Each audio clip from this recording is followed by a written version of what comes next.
add some yogurt, how much you want, and then use this for a little bit.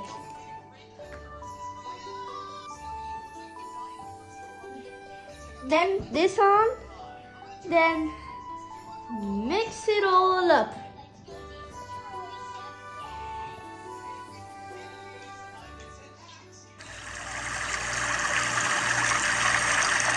Very good until it turns pink.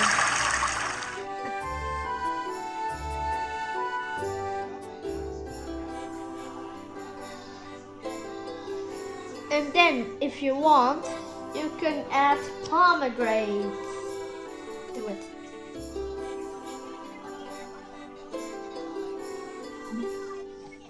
And then push all the pomegranate seeds into here, and now you got a great little snack.